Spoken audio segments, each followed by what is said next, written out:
Hello hello friends, welcome to GK notes. आज हम computer का लेक्चर 5 यानी ऑपरेटिंग सिस्टम पढ़ेंगे और उसमें हमें क्या करना है। देखो, एक ही वीडियो में अपना टारगेट रहता है कि एक ही वीडियो में टॉपिक कंप्लीट हो, चाहे वीडियो कितनी भी लंबी क्यों न चली जाए। इसलिए आप निश्चिंत रहिए, 15 वीडियो तक का टारगेट है। 15 वीडियो में पूरा कंप्यूटर आपको करवा दिया जाएगा और हरियाणा के एचएसएससी के सभी प्रीवियस ईयर क्वेश्चन की एक वीडियो आएगी लास्ट में। तो उसके बाद आपके कंप्यूटर में मार्क्स नहीं कटेंगे और बहुत ही इंपॉर्टेंट है कंप्यूटर। 10+ मार्क्स का आता है एचएसएससी के किसी भी एग्जाम में लो। और ये जो कंप्यूटर का लेक्चर है, इसकी पीडीएफ आपको जीके नोट्स 22 लिखना है, टाइप करना है आपको टेलीग्राम पर। लिंक भी डिस्क्रिप्शन में है और बिना स्पेस दिए टाइप करना है जीके नोट्स 22। टेलीग्राम चैनल पे ज्वाइन कर लेना, वहाँ पर इसकी पीडीएफ मिलेगी।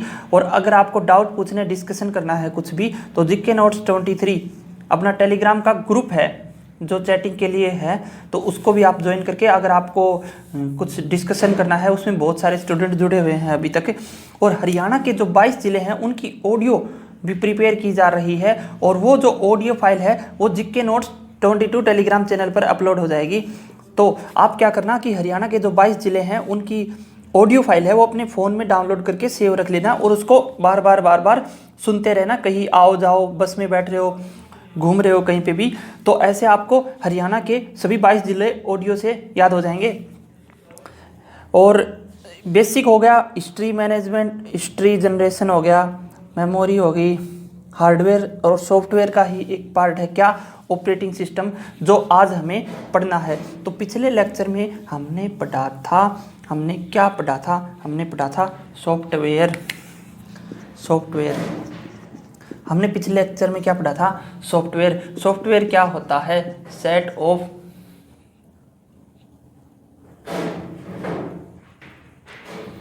ऑफ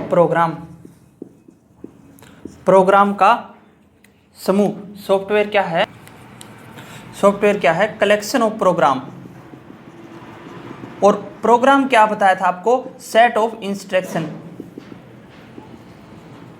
इंस्ट्रक्शन, अनुदेश, निर्देश। और इंस्ट्रक्शन क्या होता है? Set of valid syntax.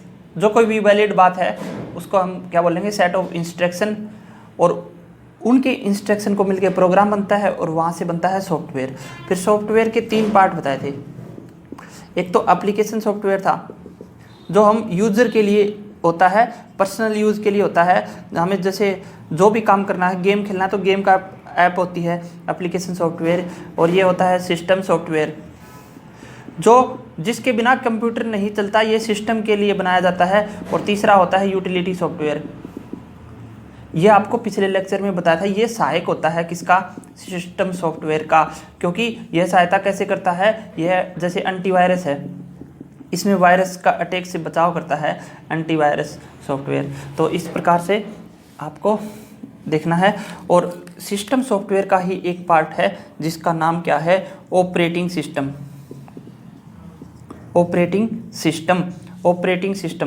ठीक है। और ऑपरेटिंग सिस्टम आज हमें पढ़ना है। ऑपरेटिंग सिस्टम क्या होता है, यह कितने प्रकार का होता है, इसके काम क्या क्या होते हैं, ये सब चीज़ करते ही आज का चैप्टर ख़त्म हो जाएगा।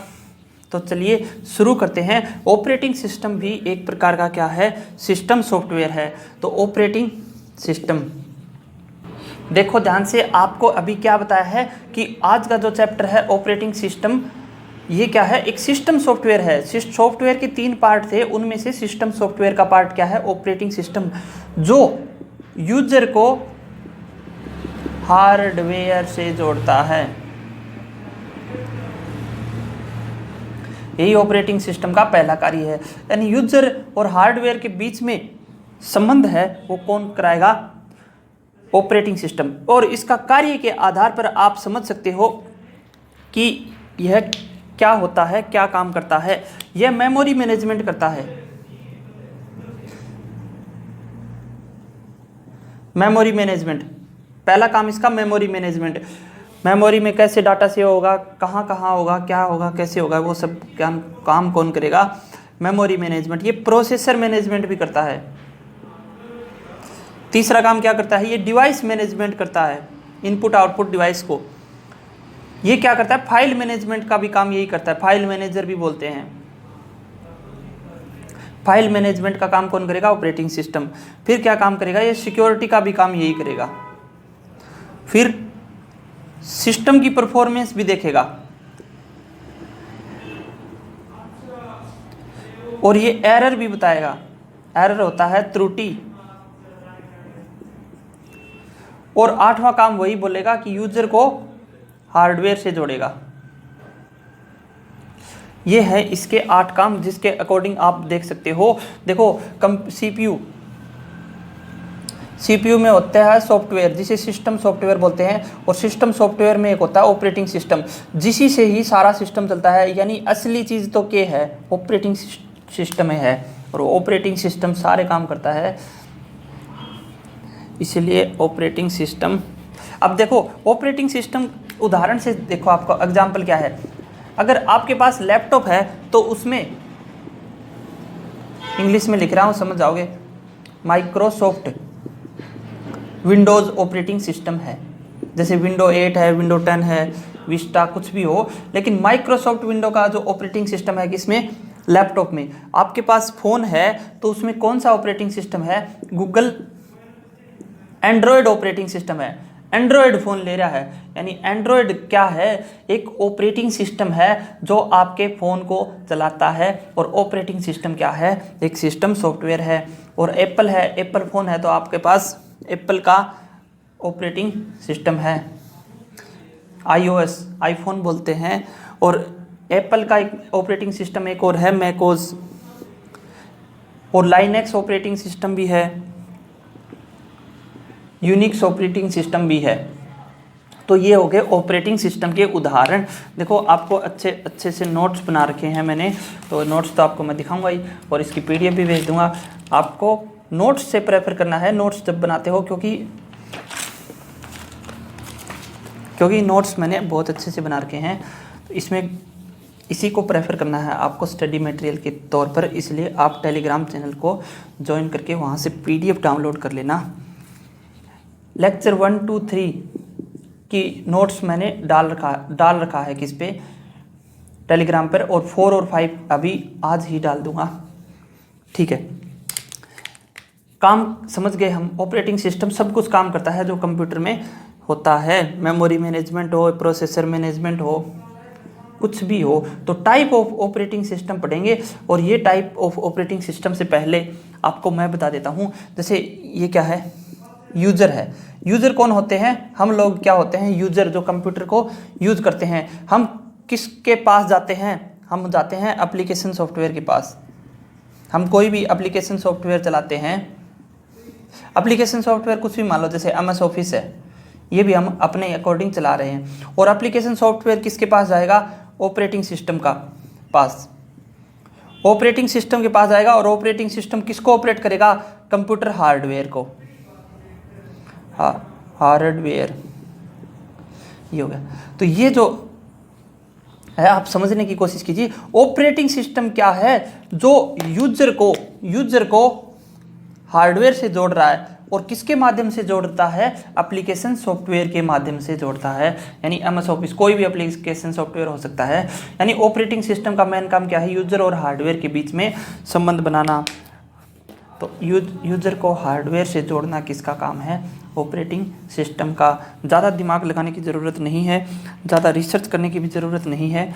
जो पॉइंट्स आपको बता रहा हूँ मोस्ट इंपॉर्टेंट है। देखो एक बार टाइप ऑफ ऑपरेटिंग सिस्टम में लिख देता हूँ, उसके बाद आपको, अब देखो टाइप ऑफ ऑपरेटिंग सिस्टम आपको बताता हूं कि बैच ऑपरेटिंग सिस्टम होता है एक। बैच ऑपरेटिंग सिस्टम क्या होता है बताएंगे। नेटवर्क ऑपरेटिंग सिस्टम क्या होता है ये भी बताएंगे, सारे डिटेल से करेंगे। मल्टी प्रोसेसर क्या होता है? Multi processor operating system, distributed operating system, time sharing operating system, कैसे ऑपरेटिंग सिस्टम में प्रोसेसर अपना टाइम शेयर करते हैं, रियल टाइम ऑपरेटिंग सिस्टम, या फिर क्लाइंट ऑपरेटिंग सिस्टम जो केवल एक ही यूजर के लिए बना है, एक ही यूजर को सपोर्ट करता है। कौन सपोर्ट करता है?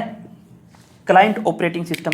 और देखो ये मैं आपको डिटेल से करवाऊंगा एक एक करके, और ये अगर पूरे हो जाएंगे उसके बाद मैं बोलूँगा कि आज का लेक्चर ख़त्म हो गया। तो अभी तक आपको ऑपरेटिंग सिस्टम का प्राथमिक कार्य का समझ आ गया। यूजर को हार्डवेयर से जोड़ेगा, ठीक है। दूसरा कार्य अगर क्या करेगा, ये दूसरा कार्य क्या करेगा, एप्लीकेशन सॉफ्टवेयर, जो भी एप्लीकेशन सॉफ्टवेयर है उनके लिए प्लेटफॉर्म तैयार करेगा।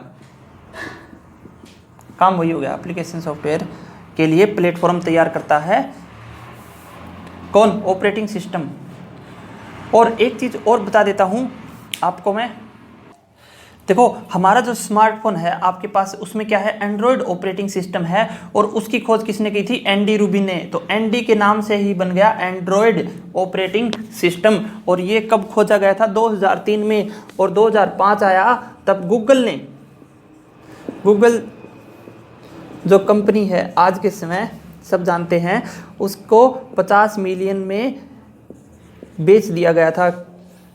किसको, एंड्रॉयड ऑपरेटिंग सिस्टम को गूगल ने खरीद लिया, कितने में, 50 मिलियन में। और ऐसे ही बहुत सारे ऑपरेटिंग सिस्टम है फ़ोन के लिए। सैमसंग का भी ऑपरेटिंग सिस्टम है, एक BADA ऑपरेटिंग सिस्टम हो गया, या ब्लैकबेरी का ऑपरेटिंग सिस्टम था iOS, एंड्रॉयड। तो इस प्रकार से बहुत सारे अलग अलग कंपनी ऑपरेटिंग सिस्टम बना देती है, लेकिन एंड्रॉयड तो भाई काफ़ी चल गया। एंडी है एंड्रॉयड, एंडी रूबिन ने खोज की थी एंड्रॉयड की। उससे पहले आपको एक चीज़ और बता देता हूं मैं, एक तो होता है CUI और एक होता है GUI। यहां से देखो क्वेश्चन बनते हैं, यहाँ से क्वेश्चन बनते हैं तो हम लोग पढ़ेंगे अच्छे से, ये पॉइंट बहुत ही इंपॉर्टेंट है।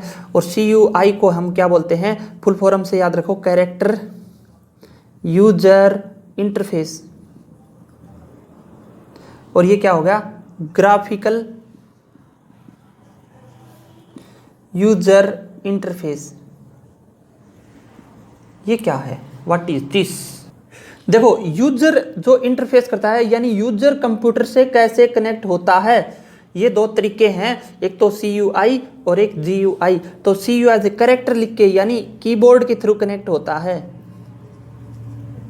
और इसमें ग्राफिकल यूजर, जिसमें देखो माउस का तीर है, कोई भी फोटो दिखे उस पर क्लिक कर देते हैं तो वो खुल जाता है, यानी ग्राफिक से यूजर इंटरफेस होता है, यानी इसमें माउस का प्रयोग होगा। ठीक है, ये बात लिखने की ज़रूरत नहीं है, समझने की बात है। यह इसका एग्जाम्पल क्या है, MS-DOS। MS-DOS की फुल फॉर्म है डिस्क ऑपरेटिंग सिस्टम, ये आपको आगे भी बताऊंगा मैं। तो माइक्रोसॉफ्ट डिस्क ऑपरेटिंग सिस्टम क्या है, इसका एग्जाम्पल है। और इसका एग्जाम्पल क्या है, विंडो एंड लाइनक्स। देखो ये जो MS-DOS सबसे पहले आया था, विंडो से पहले आया था, और उस समय माउस की खोज नहीं हुई थी, माउस की खोज नहीं थी। तो माउस की खोज नहीं थी तो कंप्यूटर कैसे चलता था, सवाल ये उठता है। तो कंप्यूटर कैसे चलता था, कीबोर्ड से चलता था, और कीबोर्ड से कैसे चलता था, कैरेक्टर यूजर इंटरफेस की तरह से। यानी इसमें हमें क्या होता था, कमांड को याद रखना पड़ता था, कमांड को याद रखना पड़ता था। और जब माउस की खोज हुई तब अभी अपने को कमांड को याद नहीं रखना होता, यानी यह यूजर के लिए बहुत ही आसान हो गया। और देखो आज भी इस चीज़ की दिक्कत आती है, क्या दिक्कत आती है, अभी देखो कंट्रोल+C, कॉपी, कंट्रोल+D, फ़ॉन्ट, ये सब चीज़ ऐसे अपने को याद रखना होता है। और ऐसे ये हमें याद रखना पड़ रहा है, क्यों, क्योंकि पहले कंप्यूटर कीबोर्ड पर ही चलता था, लेकिन आज के समय इनको याद रखने की ज़रूरत नहीं है, क्योंकि अपने पास माउस है, कहीं पे भी क्लिक करो, ग्राफिकल यूजर इंटरफेस है। इसीलिए मैं तो यही चाहता हूँ कि एग्ज़ाम में भी मत पूछो इनको, क्यों याद रखें, अब माउस से काम चल जाता है, इसलिए आपको कीबोर्ड की ज़रूरत नहीं है। लेकिन एग्ज़ाम में क्वेश्चन आते हैं, इसलिए हमें पढ़ना है, और इनको शॉर्टकट की भी याद रखनी पड़ती है। देखो इसमें कमांड देनी पड़ती है, हो गया, और ये मुश्किल होता है, कमांड दे के याद करना क्या होता है, ऐ दिल है मुश्किल, कमांड को याद करना। और इसमें कमांड को याद करना ही नहीं है, तो ये क्या हो गया, सरल हो गया प्रोसेस। ठीक है, एक समय में एक ही टास्क, एक समय में एक ही टास्क होता है, टास्क होता है काम, और यहाँ पे क्या होता है, मल्टीटास्क। अब मल्टीटास्किंग क्या होता है, एक बार आप गाने भी सुन रहे हो, और दूसरा आपने क्रोम में इंटरनेट भी चला रखा है, तीसरा आपने पेंट पे कुछ ड्राइंग बना रहे हो, ठीक है, और भी कुछ आप लोग कर रहे हो, जो बहुत सारे काम हो रहे हैं, आप फाइल को भी ट्रांसफ़र कर रहे हो, ये मल्टीटास्किंग में आता है। तो आप मल्टीटास्किंग भी पॉसिबल है किसमें, GUI में, विंडो में। आपके पास अब विंडो है, उसमें मल्टीटास्किंग करते हो, ठीक है। इसका देखो ये पुराना है, ये पुराने लोग हैं, और ये क्या है, नए लोग, ठीक है। अभी देखो इसका दूसरा नाम भी था इसका, क्या, CLI। CLI क्या होता है, CLI क्या है, कमांड, इसकी फुल फॉर्म पूछ सकता है, कमांड लाइन इंटरफेस, ठीक है। और अभी एक बात और बता देता हूँ, देखो इसमें अपन विंडो में पढ़ते हैं और उसमें क्या बोलते हैं, इसे फोल्डर बोलते हैं, फोल्डर होते हैं या फिर सब फोल्डर होते हैं उसके। लेकिन MS DOS में जब कैरेक्टर यूजर इंटरफेस था तो वहाँ पर हम लोग बोलते थे फोल्डर को, फोल्डर का ही नाम क्या है, डायरेक्टरी। यहाँ से क्वेश्चन मिलते हैं, डायरेक्टरी या फिर सब डायरेक्टरी। तो ये है CUI और GUI में अंतर। यानी आप आज के समय माउस यूज़ कर रहे हो, किसके कारण, ग्राफिकल यूज़र के इंटरफेस के कारण, और पहले कीबोर्ड यूज़ करना पड़ता था, किसके कारण, क्योंकि माउस की खोज नहीं हुई थी। यानी CUI character user interface. I hope कि आपको ये जो पॉइंट है आपको क्लियर हो गया होगा। एक कमांड प्रॉम्प्ट, ठीक है। तो देखो अब याद रखना, जो MS DOS होता है डिस्क ऑपरेटिंग सिस्टम है, यानी डिस्क ऑपरेटिंग सिस्टम में इसको क्या बोलते हैं, डायरेक्टरी, और ये क्या हो गया, सब डायरेक्टरी, ठीक है। अभी आपको एक कॉन्सेप्ट और बता देता हूं मैं। और आज के इसमें अपन तो फोल्डर बोलते हैं, आपने नाम सुना होगा फोल्डर, लेकिन फोल्डर को DOS में क्या बोलेंगे, डायरेक्टरी। ये आपको ध्यान रखना है, ठीक है, कोई बात नहीं, रख लेंगे। एक देखो कमांड प्रॉम्प्ट होता है, CMD, मार्कर नहीं चल रहा, CMD, कमांड प्रॉम्प्ट। देखो अगर आपको ये फील लेनी है कि डिस्क ऑपरेटिंग सिस्टम कैसे चलता था, तो आप CMD पर जा सकते हो, अपना कंप्यूटर खोलना, ठीक है, उसमें रन कमांड पे जाके आपको देना है। जैसे विंडो के नीचे नीचे आपको सर्च बार आता है, सर्च, वहाँ पे क्या करना है, CMD डाल देना, और ये कमांड प्रॉम्प्ट खुल जाएगा। और उसके बाद उस पर क्लिक कर दोगे तो एक काली सी स्क्रीन आ जाएगी, जो ऐसे लगता है कोई प्रोग्रामर प्रोग्राम बना रहा है, लोकल डिस्क C वैसे करके। और इसमें जो भी होगा वो आप यहाँ के बाद ये जो चीज़ आ जाएगी कंप्यूटर में, तो आपका माउस का यूज़ नहीं कर पाओगे, सिर्फ कीबोर्ड के द्वारा ही कमांड देके आपको सारे ऑपरेशन करने हैं, जैसा कि पहले होता था किसमें, डिस्क ऑपरेटिंग सिस्टम में। तो कमांड प्रॉम्प्ट क्या है, यह एक विंडो एप्लीकेशन है, यह विंडो एप्लीकेशन है, और जिसे विंडो का ही पावरफुल टूल कहते हैं। अगर विंडो को इंस्टॉल करना है तब माइक का तीर नहीं दिखता आपको, विंडो एप्लीकेशन के पावरफुल टूल से ही, यानी कीबोर्ड से ही आपको काम करना पड़ता है। यह कीबोर्ड के कमांड को फंक्शन में बदलता है, यानी कीबोर्ड से ही चलता है। और इसी को भी बोलते हैं CLI, command line interface. Command prompt बहुत अच्छा ऑप्शन है, इसकी जो शॉर्टकट की है वो भी आपको थोड़ा बहुत मैंने नोट्स में लिख रखा है, अगर वहाँ से क्वेश्चन आए तो आप कर सकते हो। बाकी ये किसका एग्जांपल है, कमांड लाइन इंटरफेस यानी डिस्क ऑपरेटिंग सिस्टम का। ज़्यादा कंफ्यूज मत होना, ज़्यादा भारी भरकम चीज़ें नहीं बता रहा मैं। CMD प्रॉम्प्ट आप कंप्यूटर में अपने खोल के देख सकते हो, सर्च में CMD डाल देना और वहाँ से आपको काली सी स्क्रीन दिखेगी। उस काली सी स्क्रीन पर आप जो कोई भी कंप्यूटर चलाते हैं पहले वैसे ही चलता था। तो अभी आपको एक ऑपरेटिंग सिस्टम में दो मोड होते हैं, कौन से मोड होते हैं, एक तो यूज़र मोड होता है और एक होता है कर्नल मोड। कर्नल वो कौन, कर्नल तरावड़ी वाला। यूज़र मोड और कर्नल मोड में क्या क्या होता है, देखो यह यूज़र एप्लीकेशन है उनको क्या करता है, ऑपरेट करता है। It operates user application.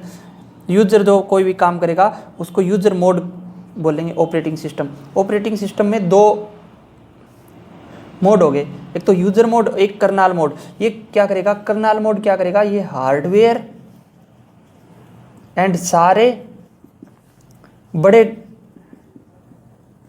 Driver को सपोर्ट करता है, इसी मोड में होते हैं। इसका मतलब क्या हुआ, यूजर मोड सिर्फ यूजर के लिए है और कर्नल मोड हार्डवेयर और बड़े डिवाइस हैं जो कंप्यूटर के अंदर लगे हुए हैं उनके लिए है। देखो अगर यूजर मोड और कर्नल मोड का फर्क यही है, यूजर मोड सिर्फ यूजर के लिए और कर्नल मोड यूजर के लिए नहीं होता, हार्डवेयर के लिए होता है, ठीक है। और यूजर मोड में अगर कोई भी काम कर रहे हैं और कोई भी प्रोग्राम है और वो प्रोग्राम क्रैश हो गया तो क्या होगा, वो वही प्रोग्राम बंद होएगा, बाकी सब ठीक है, वही प्रोग्राम बंद होगा। लेकिन हार्डवेयर में अगर कोई भी प्रोग्राम क्रैश हो गया तो फिर क्या होगा, पूरा सिस्टम क्या हो जाएगा, ठप हो जाएगा। देखो मैंने आपके लिए नोट्स बना रखे हैं और उन नोट्स में भी यही चीज़ें अच्छे से लिख रखी है। MS DOS का पूरा नाम ये आपको लास्ट में पता चल जाएगा, क्वेश्चन करवाऊंगा तब। चलो अब शुरू करते हैं इम्पोर्टेंट टॉपिक, क्या, टाइप ऑफ ऑपरेटिंग सिस्टम, जिसका नाम पहला क्या था, बैच ऑपरेटिंग सिस्टम।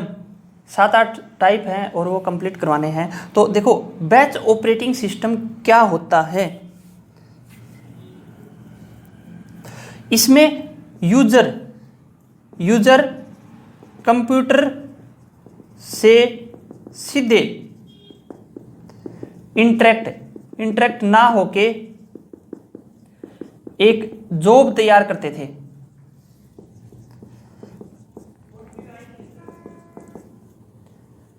ठीक है, तो यूजर ने क्या किया, यूजर सीधा कंप्यूटर पे नहीं बैठता था, यूजर पहले क्या करता था, जॉब तैयार करता था। और जॉब कहां से होती थी, पंच कार्ड में, वही पहली पीढ़ी के स्टोरेज कहाँ होते थे, पंच कार्ड, और वहाँ पे ये जॉब को क्या करते थे, स्टोर करते थे।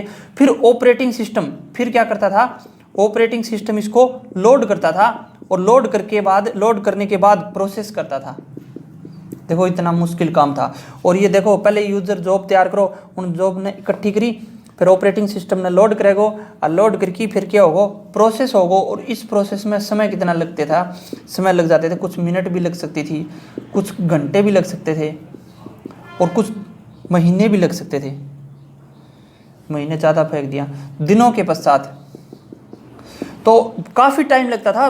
पहले जो ऑपरेटिंग सिस्टम था कौन सा, बैच ऑपरेटिंग सिस्टम, जिसमें यूजर कंप्यूटर से सीधा इंटरेक्ट नहीं करता था, एक जॉब तैयार करता था और उस जॉब को लोड करता था ऑपरेटिंग सिस्टम और फिर उसको प्रोसेस करता था और वो आउटपुट आता था। इसे क्या बोलते हैं, बैच ऑपरेटिंग सिस्टम। जैसे प्रोग्राम 1 है, 2 है और ये 3 है, यानी प्रोग्राम 2, प्रोग्राम 3, इन तीनों प्रोग्राम हुआ, इन तीनों प्रोग्राम की एक बैच फाइल बनी जिसे हम बैच ऑपरेटिंग सिस्टम है। बैच फाइल बनी और फिर वो कंप्यूटर में लोड करके भेज देता था, यानी .bat किसका एक्सटेंशन है, बैच फाइल का। एग्जीक्यूट का काम बैच मॉनिटर करता है जो मेन मेमोरी के नीचे होता है। कोई बात नहीं, तो ये सब चीज़ आपको समझ में आ गया होगा क्या है बैच ऑपरेटिंग सिस्टम। इसी तरह आपको सारे ऑपरेटिंग सिस्टम बता देंगे। एक नेटवर्क ऑपरेटिंग सिस्टम होता है, नेटवर्क ऑपरेटिंग सिस्टम। देखो सिंपल से नाम से ही समझ में आ रहा है ये क्या हो रहा है कि एक क्या होता है, सॉफ्टवेयर होता है जो सर्वर कंप्यूटर, अब सर्वर कंप्यूटर क्या होता है बता देता हूं आपको। जैसे सर्वर कंप्यूटर है, यहाँ पे फेसबुक है, जहाँ से फेसबुक एक्चुअल में फेसबुक का ऑपरेट होता है और यहाँ से यूजर जुड़े हुए हैं, करोड़ों यूजर जुड़े हुए हैं, तो ये क्या हो गए, क्लाइंट हो गए। हम भी फेसबुक यूज़ करते हैं, हम क्या हो गए, क्लाइंट। और जो कैलिफोर्निया USA में जहाँ इसका हेडक्वार्टर है वहाँ पर ये सर्वर कंप्यूटर रखा हुआ है। तो सर्वर कंप्यूटर क्या होता है, एक होता है जिससे बाकी सारी चीज़ें जुड़ी हुई होती हैं। तो सर्वर कंप्यूटर हो गया राजा और क्लाइंट कंप्यूटर क्या होगी, प्रजा। और सर्वर कंप्यूटर होता है और जो मल्टीपल कंप्यूटर को देखो नेटवर्क का तो मतलब ये होता है कि एक से बहुत सारे जुड़े हुए हैं, मल्टीपल कंप्यूटर को एक साथ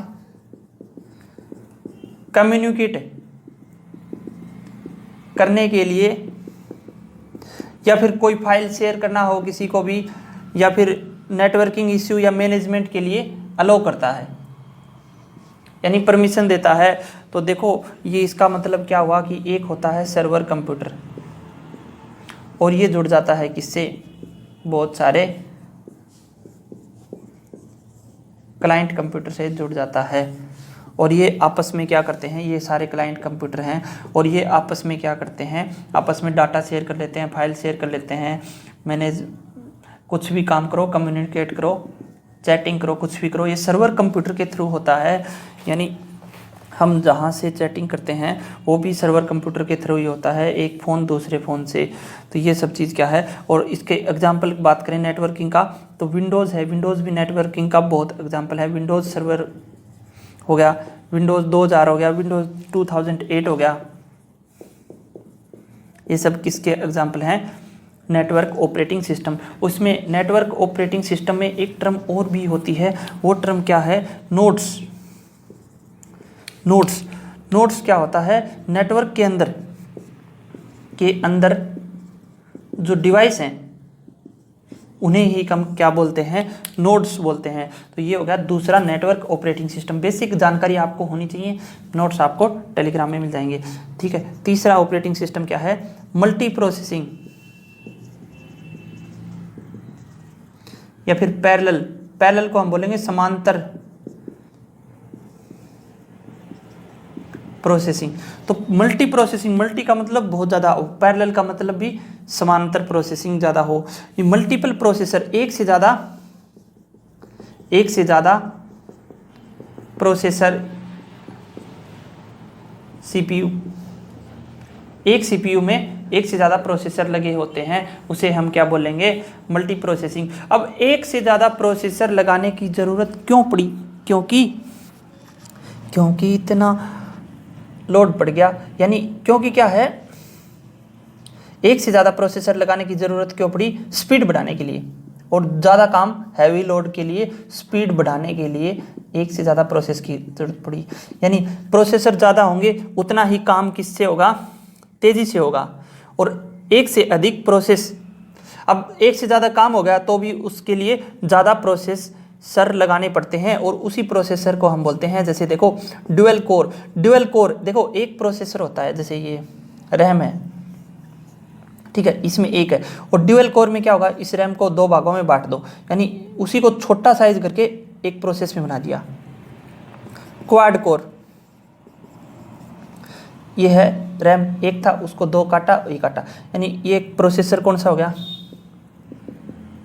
कोर 1, कोर 2, कोर 3, कोर 4, यानी 4 कोर, और 4 को हम बोलते हैं क्वाड कोर, ड्यूअल कोर। इसी तरह हम क्या बना सकते हैं, ऑक्टा कोर प्रोसेसर। अब देखो क्वाड कोर प्रोसेसर का मतलब क्या हुआ कि इसमें 4 प्रोसेसर लगे हुए हैं, तो 4 प्रोसेसर लगे हुए हैं तभी तो ये मल्टीटास्किंग कर सकता है, तभी तो ज़्यादा काम करेगा। और एक आगे आगे जितने बढ़ते जाएंगे उन्हें हम क्या बोलेंगे, मल्टी कोर प्रोसेसर। और ये वही तो प्रोसेसर होते हैं, बहुत ज़्यादा काम करते हैं, यानी मल्टीटास्किंग कितनी भी करवा लो, जितने ज़्यादा प्रोसेसर आप लगाते रहोगे। तो ये क्या होता है, मल्टी प्रोसेसिंग ऑपरेटिंग सिस्टम। सभी क्या है, ऑपरेटिंग सिस्टम है। एक और ऑपरेटिंग सिस्टम पढ़ते हैं जिसका नाम क्या है, डिस्ट्रीब्यूटेड ऑपरेटिंग सिस्टम, ठीक है। कई सारे कंप्यूटर किसी नेटवर्क के माध्यम से आपस में इंटरेक्ट होकर टास्क शेयरिंग करते हैं। अब देखो नेटवर्किंग का मतलब क्या था, यहाँ पे कम्युनिकेट कर रहे थे, और इसमें हम क्या करेंगे, हम क्यों कंप्यूटर टास्क शेयरिंग करेंगे। अब देखो एक ऑपरेटिंग सिस्टम का नेटवर्क है,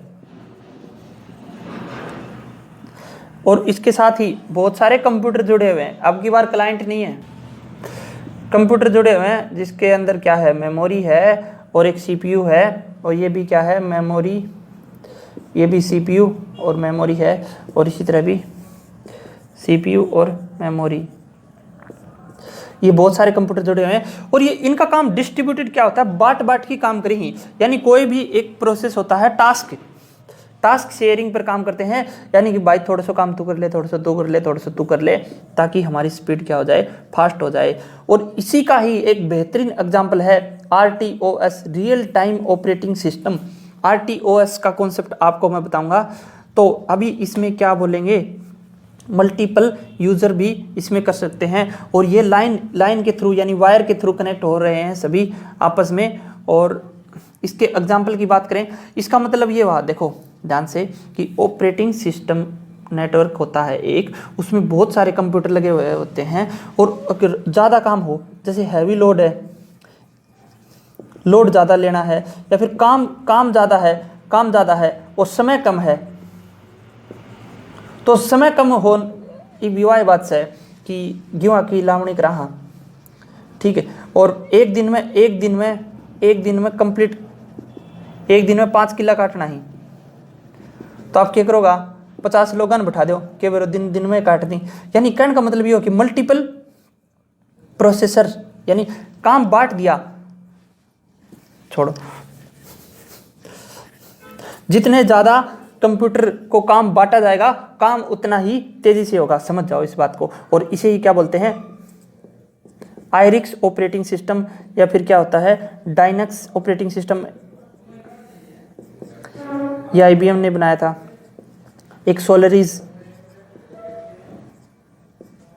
सन माइक्रो सिस्टम ने बनाया था। ये इसके क्या है एग्जाम्पल है। और इसका यूज देखो, यूज कहां पे होता है, यूज होता है RTOS।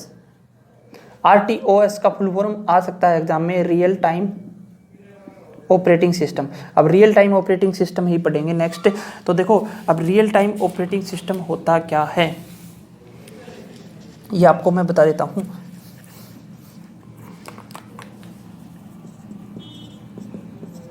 Real time operating system यही तो होता है, क्योंकि देखो रियल टाइम ऑपरेटिंग सिस्टम में क्या होता है कि डिस्ट्रीब्यूटेड ऑपरेटिंग सिस्टम का ही एक उदाहरण है। अब रिस्पॉन्स का टाइम फिक्स होता है, इसका मतलब क्या हुआ, रिस्पॉन्स टाइम क्या हो जाता है फिक्स। कैसे, क्योंकि काम बांट दिया जाता है अलग अलग प्रोसेस को। इसमें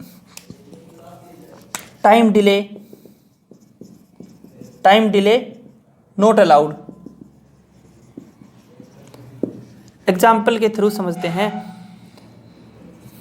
रोबोट है, अब रोबोट को कोई भी काम दे दिया, अगर रोबोट वो काम लेट कर पा रहा है तो भी अच्छी बात को नहीं।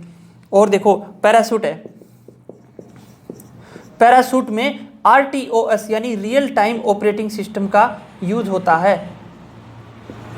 अब वही पता चली कि पैराशूट उतनी हाइट पे खुलना चाहिए और थोड़ा सा लेट हो गया तो फिर सर्विस हो जाएगी ना। इसीलिए कहते हैं कि रियल टाइम ऑपरेटिंग सिस्टम में टाइम डिले होता ही नहीं है। जैसे एयरबैग है, एयरबैग होते हैं जो कार होती है, अच्छी कार होती है, महंगी कार, उनमें लगे होते हैं। अगर आपका एक्सीडेंट हो गया तो एयरबैग खुल के आपके मुंह पे लगेंगे और बाकी आपको बचा लेंगे बॉडी से। तो उनका जो टाइम होता है, एयरबैग खुलने का जो टाइम होता है वो किसके ऑपरेटिंग सिस्टम के थ्रू होता है, रियल टाइम ऑपरेटिंग सिस्टम का। क्योंकि इसमें टाइम डिले नहीं होता और टाइम डिले अलाउड भी नहीं है किसमें, RTOS यानी एयरबैग में। अगर एयरबैग लेट खुले, एक्सीडेंट हो गया तो फिर क्या फ़ायदा। इसीलिए इनके लिए क्या होता है कि टाइम की वैल्यू होती है और उसी को हम बोलते हैं रियल टाइम ऑपरेटिंग सिस्टम। अब इसमें देखो 2 प्रकार के होते हैं real time operating system, hard real time operating system और दूसरा क्या है, soft real time operating system. ठीक है, हार्ड में क्या होता है, टाइम डिले यानी समय देरी स्वीकार्य नहीं है। और इसमें क्या है, थोड़ी देर स्वीकार्य की जा सकती है, स्वीकार की जा सकती है। यानी हार्ड रियल टाइम, इसमें तो भाई टाइम लेट होए कौन सके और इसमें थोड़ा बहुत चल जाओ कोई बात नहीं। एक आपको बताता हूँ, ये हो गया रियल टाइम ऑपरेटिंग सिस्टम। आपको एक चीज़ और बताता हूँ आपको मैं, एक फुल फॉर्म बताओ आप, CAN क्या होता है। CAN क्या होता है, controller area network. Controller area network भी एक फुली ऑटोमेटिक कार का ही एग्जाम्पल है। तो CAN का आप याद रखना, कंट्रोलर एरिया नेटवर्क होता है इसकी फुल फॉर्म। और उसके बाद अपन पढ़ते हैं टाइम शेयरिंग ऑपरेटिंग सिस्टम।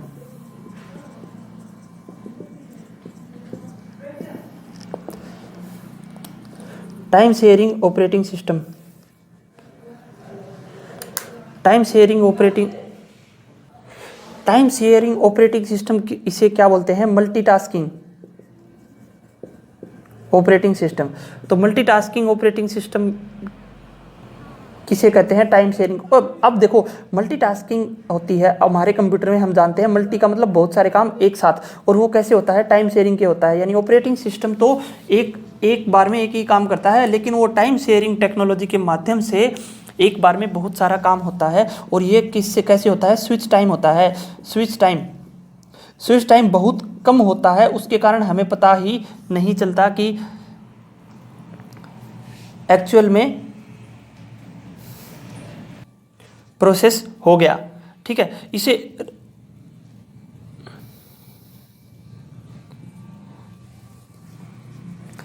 अभी देखो आपको ऑडियो फाइल है, ऑडियो भी सुनना है, आपको नेट भी चलाना है, आपको कुछ इमेज भी देखना है, फोटो भी देखना है, और या फिर और आपको कुछ कॉपी पेस्ट भी करना है। ये सब चीज़ एक साथ हो रही है। कैसे? टाइम शेयरिंग के। इसमें जो स्विच टाइम होता है कि एक बार में एक प्रोसेस हो रहा है, कुछ टाइम बाद ये होगा, कुछ टाइम बाद ये होगा, और वो इतना कम टाइम होता है कि सारे प्रोसेस एक साथ चलते रहते हैं, आपको पता भी नहीं चलता। तो अगर इससे यही क्वेश्चन आता है कि पहला ऑपरेटिंग सिस्टम जो मल्टी प्रोसेस के लिए बनाया गया था, कौन सा? यूनिक्स ऑपरेटिंग सिस्टम एक ऐसा ऑपरेटिंग सिस्टम है जो मल्टी प्रोसेस के लिए बनाया गया था। तो टाइम शेयरिंग ऑपरेटिंग सिस्टम आप समझ गए होंगे कि टाइम को शेयर करता है। ठीक है, ऑलमोस्ट सारे हो चुके हैं। एक आपको स्टार्टिंग में बताया था, आपने एक चीज़ सुनी थी, window operating system. Window operating system, तो देखो विंडो ऑपरेटिंग सिस्टम में क्या होता है कि एक कोई इमेज फाइल होती है। इमेज फाइल को जैसे क्या लिखते हैं? .jpeg या फिर png फाइल भी लिख सकते हैं, gif फाइल भी होती है, tif भी होती है, या फिर इसे tiff भी बोल दो, bmp फाइल भी होती है। ऐसे ही आपकी डॉक्यूमेंट फाइल होती है, और ऐसे ही आपकी वीडियो फाइल भी होती है, ऑडियो फाइल भी होती है, सिस्टम फाइल भी होती है। ये सब फाइल होती हैं। इन सब का फाइल को मैनेज कौन करता है? मैनेज कौन करता है? यानी फाइल मैनेजर। फाइल मैनेजर क्या करता है? इन सब फाइलों को मैनेज करता है। तो ध्यान रखना, फाइल मैनेजर। और फाइल मैनेजर को मैनेजर का काम कौन करता है? Operating system. अब एक चीज़ और बताता हूँ, FAT क्या होता है? File allocation table. ठीक है, और दूसरा NTFS।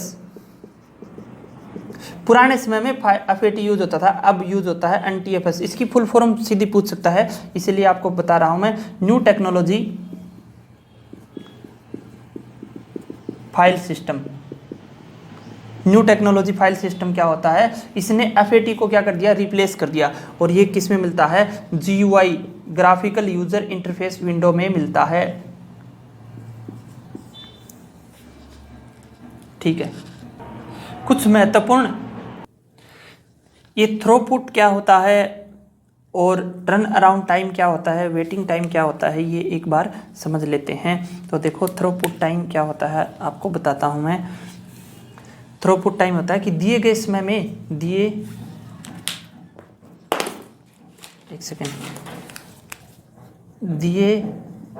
गए समय में कितना डेटा या फिर जॉब या फिर प्रोसेस कंप्लीट किया जा सकता है।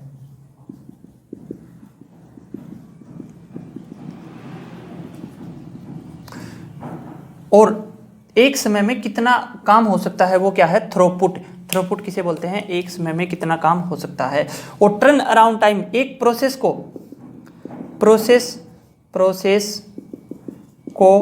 पूरा करने में लिया गया समय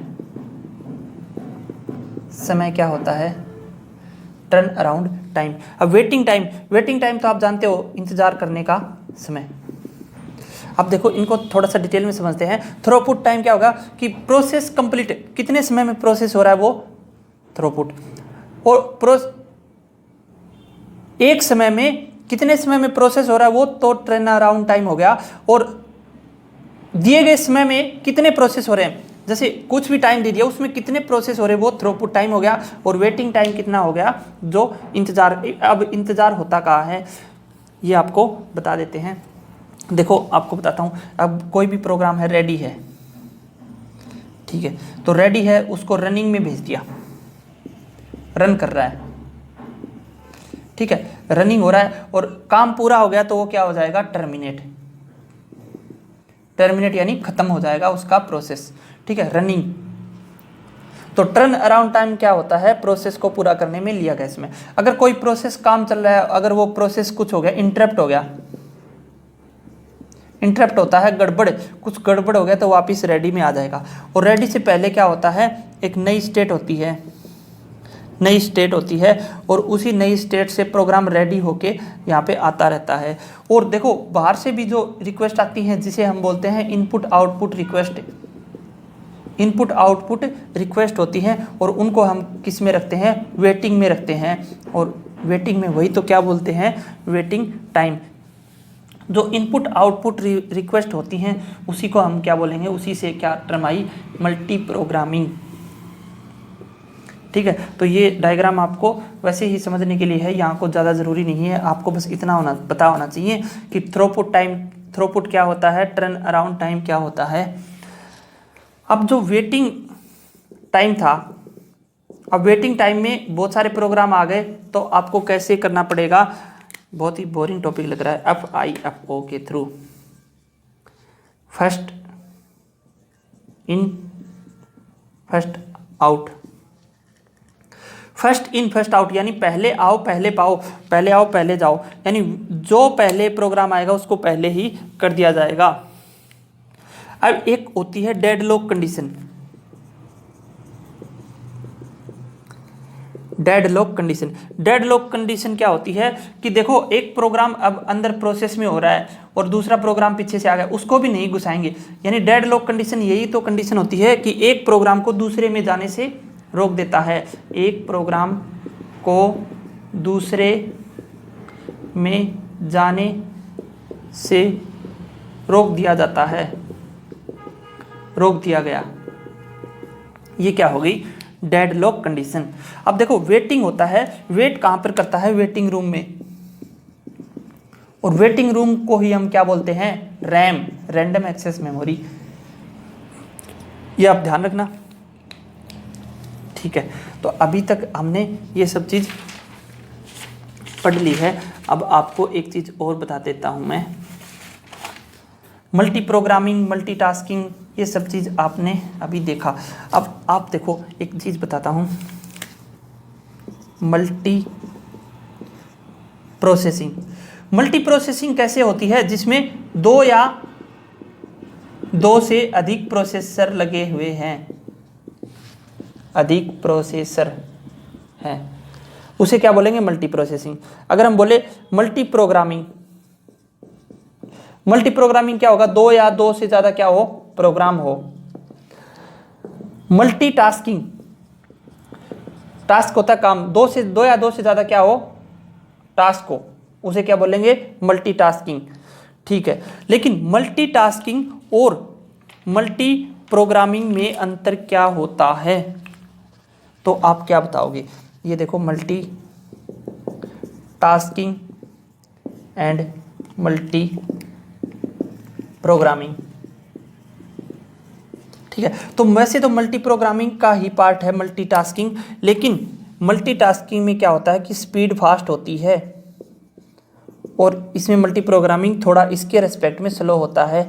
मल्टी प्रोग्रामिंग को कौन फॉलो करता है, जैसे लाइनक्स है, यूनिक्स है, और मल्टीटास्किंग को सपोर्ट कौन करता है, माइक्रोसॉफ्ट विंडो, और ये फास्ट होता है। ये फास्ट क्यों होता है, क्योंकि इसमें जो बहुत सारे प्रोग्राम हैं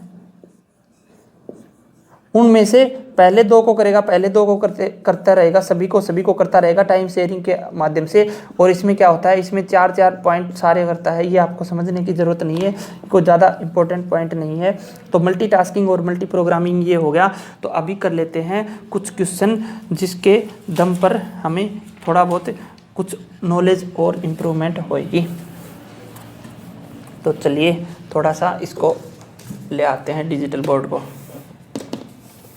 देखो क्वेश्चन कहाँ से आएंगे, अब पढ़ तो हम पता नहीं क्या क्या रहते हैं।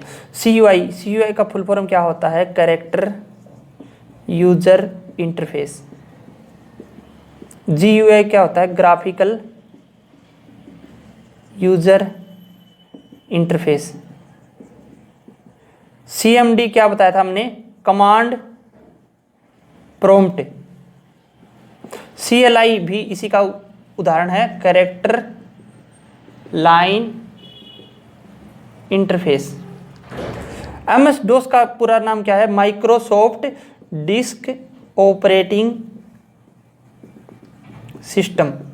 FTP यानी फाइल ट्रांसफर प्रोटोकॉल। CAN क्या है, controller area network.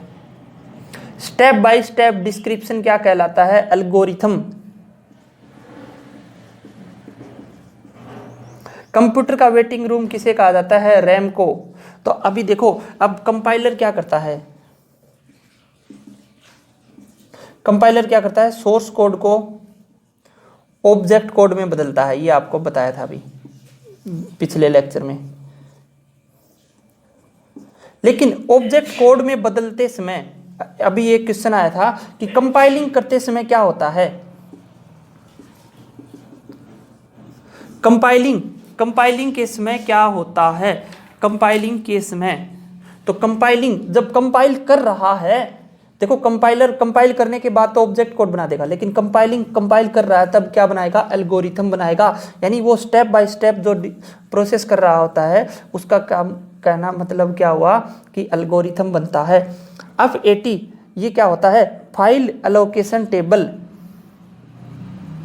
File allocation table. NTFS new technology file system. Linux क्या है, आपसे कोई पूछे कि लाइनक्स क्या है, तो लाइनक्स क्या है, एक तो होता है लाइनक्स और एक होता है लिनक्स। लिनक्स तो है ऑपरेटिंग सिस्टम, जैसे MS विंडो है, एंड्रॉयड है, उसी तरह। और लाइनक्स क्या है, एक वेब ब्राउज़र है, आप थोड़ा सा ध्यान रखना इसका। लाइनक्स छोटा दिखे तो वेब ब्राउज़र, और ये LINUX क्या है, ऑपरेटिंग सिस्टम। MS विंडो क्या है, MS विंडो क्या है, एक ऑपरेटिंग सिस्टम है। FIFO का पूरा नाम क्या है, तो FIFO आपको बता देता हूं मैं। FIFO यानी first in first out. Computer multitasking किसमें नहीं होता, MS-DOS में। कंप्यूटर को ऑन करने के लिए बूट रूटीन क्या टेस्ट करता है, POST, power on self test. POST भी आपको बताया था, जिसकी फुल फॉर्म क्या है, power on self test. Operating system disk से रैम में कब जाता है, जब हम बूटिंग करते हैं। तो बूटिंग करते हैं तब क्या करना होता है, ऑपरेटिंग सिस्टम डिस्क से रैम में चला जाता है। समांतर प्रोसेसिंग, पैरेलल प्रोसेसिंग को हम क्या बोलते हैं, तो समांतर प्रोसेसिंग क्या है, यानी एक कंप्यूटर में 2 प्रोसेसर लगाना, या 2 या 2 से अधिक प्रोसेसर लगाना है, हम क्या बोलेंगे, पैरेलल प्रोसेसिंग। अगर आप वीडियो को देखे बिना ये क्वेश्चन करते हैं तो अब आपको कम समझ में आता, अब आपको पॉइंट समझ में आ रहे होंगे। इस प्रकार से ही क्वेश्चन बनेंगे। तो आपको क्या करना है, इसको साइड में रख देते हैं, एक बार देख लिया होगा आपने सबने इसको। तो ये देखो अपने पास अच्छे से नोट्स हैं, जिसमें जो मैंने आज आपको बताया है वो पूरा का पूरा अच्छे से साफ सुथरा लिखा हुआ है। मैं आपको अभी भेज देता हूँ, ये वीडियो अपलोड करने से पहले ही आप पढ़ लेना अच्छे से। नेक्स्ट टॉपिक होगा अपना एमएस ऑफिस। एमएस ऑफिस में एमएस विंडो पढ़ेंगे, फिर पीपीटी हो गया, एमएस एक्सेल हो गया, ये सब चीज़ पढ़ेंगे, अच्छे से पढ़ेंगे और वहाँ से क्वेश्चन बनते हैं HSSC में भी, सभी एग्ज़ाम में। चलिए मिलते हैं नेक्स्ट वीडियो में। Thank you so much.